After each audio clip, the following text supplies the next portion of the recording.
warahmatullahi wabarakatuh. Jumpa lagi dengan Arka ya. Duduk sayang, duduk. Kali ini aku mau bahas soal dasar-dasar dalam bahasa Inggris yang sering banget kita tuh lupa atau mungkin nggak terlalu ngeh gitu. Pertama adalah arti kata have. Di sini have itu memiliki 3 makna ya. Makna yang pertama, have memiliki.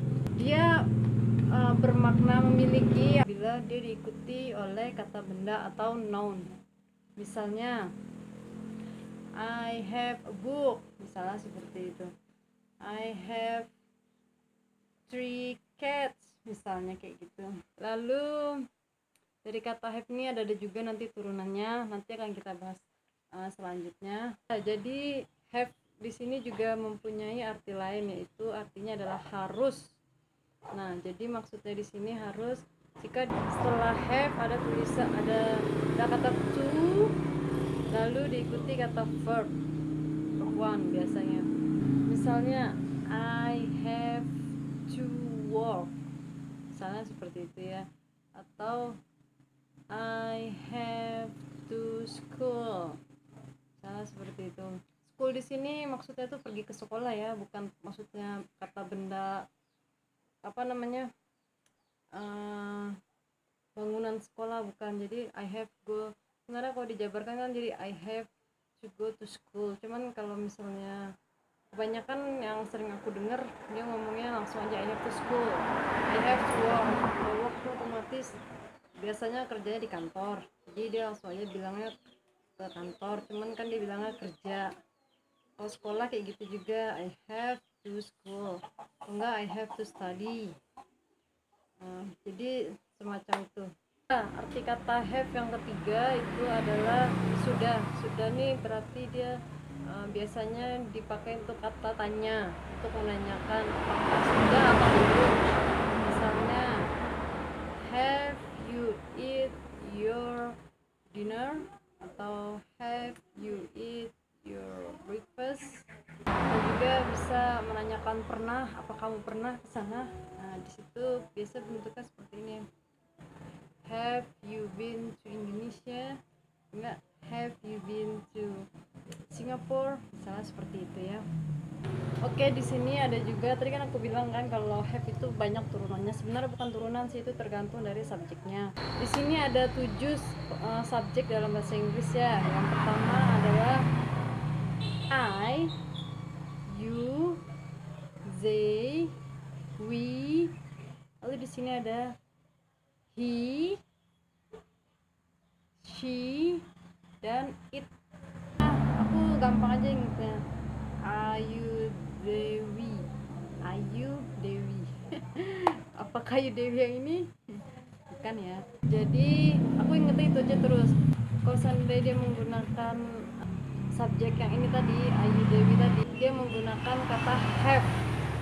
Have itu berarti verb pertama yang memiliki tadi. Tapi kalau misalnya dia subjeknya itu he, she, atau it, otomatis have-nya tadi berubah menjadi has. Nah, has ya. Jadi misalnya she has a wonderful hair, misalnya kayak gitu kan. Dia punya rambut yang cantik misalnya. She has a pretty hair, misalnya seperti itu kan. Misalnya dia punya rambut yang cantik. Dia ini kan she, berarti cewek ya. Jadi otomatis have-nya tadi berubah jadi has. Begitu juga dengan him. Misalnya he has a cool bag, misalnya kayak gitu. Dia punya tas yang keren gitu misalnya. Nah, jadi have-nya itu berubah jadi has. Lalu it ini apa sih sebenarnya pengertiannya? It ini dia itu bisa dipakai untuk hewan, bisa benda juga bisa, atau mungkin ini misalnya janin gitu yang belum tahu dia itu laki-laki atau perempuan. Nah, itu bisa dipakai kata it.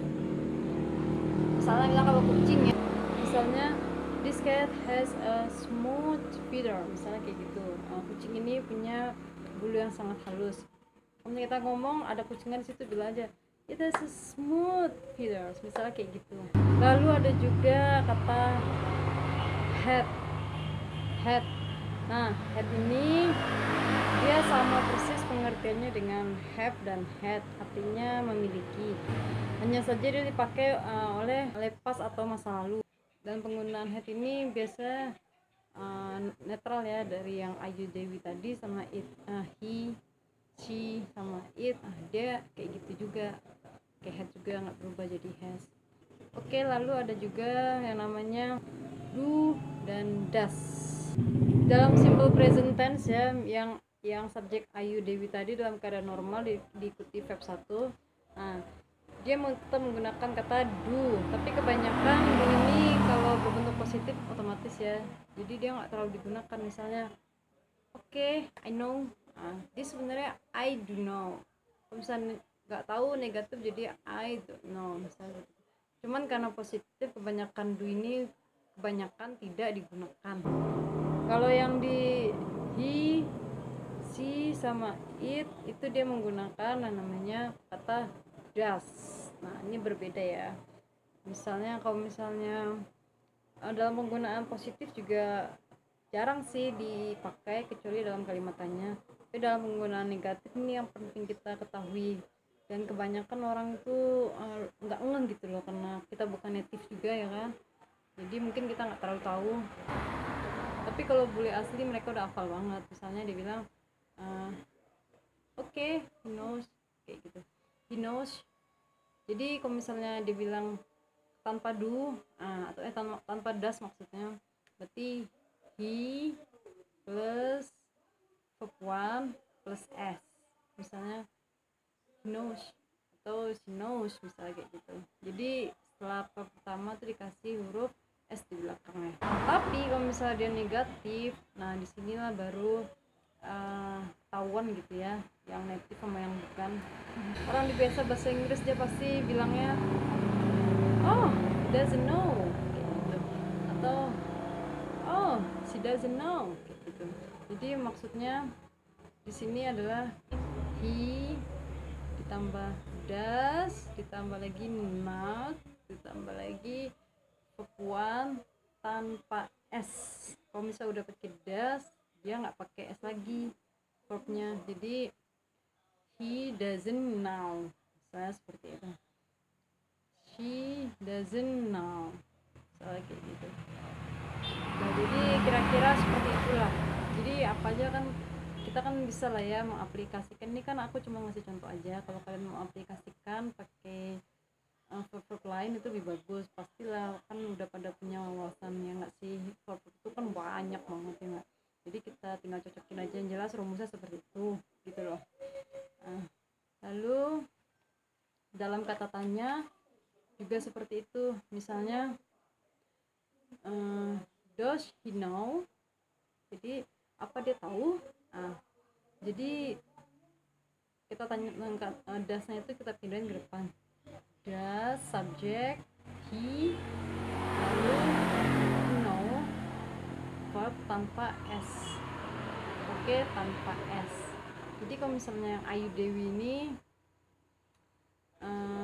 kalau positifnya berarti we don't know, kan kayak gitu aja yang kasih.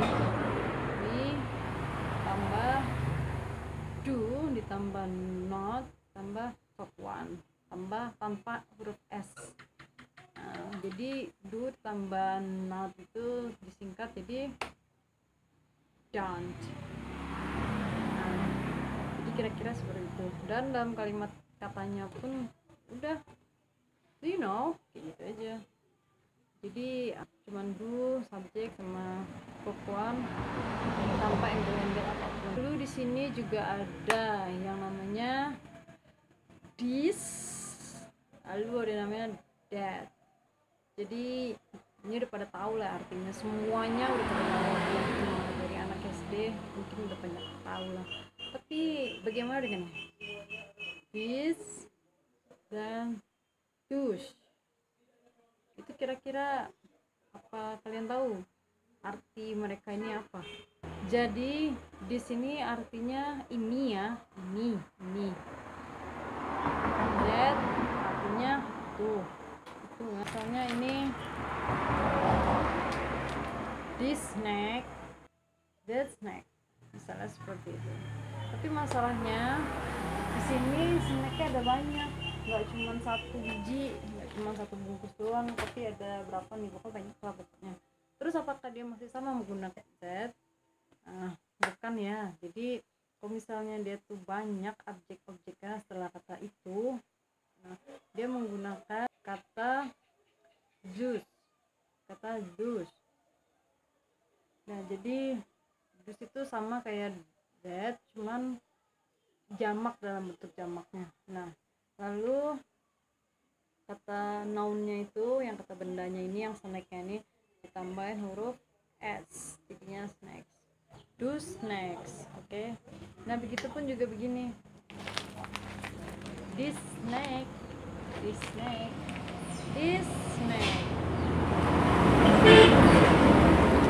Apa yang terjadi dengan ini? Agak this snacks, oke. Nah, jadi kalau misalnya udah lebih dari satu atau jamak, dia tidak menggunakan this lagi, tapi yang this. Jadi di sini dia sama kayak dus tadi ya, artinya ini, tapi untuk objek yang jamak atau lebih dari satu. Jadi kita menggunakan kata this, dan ini kita kasih huruf s di belakangnya, this snacks, oke. Nah, begitupun dengan kata kid itu berarti satu anaknya, kid satu anaknya, I have a kid. Tapi kalau misalnya dua anaknya, I have two kids. Lalu misalnya satu lagi anaknya, child, I have a child, misalnya gitu. Tapi kalau misalnya anaknya ada tiga, berarti dia jadinya bukan childs lagi, bukan, tapi berubah bentuk menjadi children. Jadinya I have 3 children, oke. Nah, lalu ada juga yang namanya person itu kalian udah banyak yang tahu kan artinya person. Jadi person itu artinya adalah seseorang ya, seseorang, satu orang itu satu. Kalau misalnya dia ditambah jadi personal, dia jadi berubah jadi adjektif gitu ya. Jadi artinya tuh sangat pribadi yang benar pribadi gitu. Nah, itulah person. Jadi person itu benar-benar cuma satu orang gitu. Tapi kalau misalnya dia dua orang, dia bukan person lagi, bukan person. Jadi dia berubah menjadi people, oke. Dan people itu people biasa aja, misalnya 1000 orang, 1000 people, misalnya kayak gitu kan.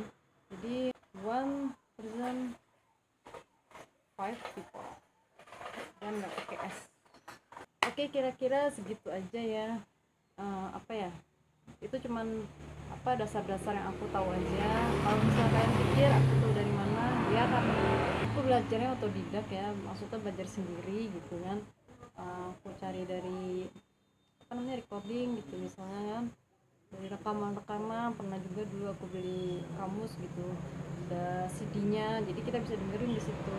Dan buat kalian ya nggak usah takut lah ya, misalnya pengen bisa bahasa Inggris itu emang susah sih, apalagi kita kan tinggal di Indonesia ya. Soalnya kan masyarakat kita tuh suka banget mencemooh, apalagi salah-salah sedikit langsung dikritisi gitu kan, ampun.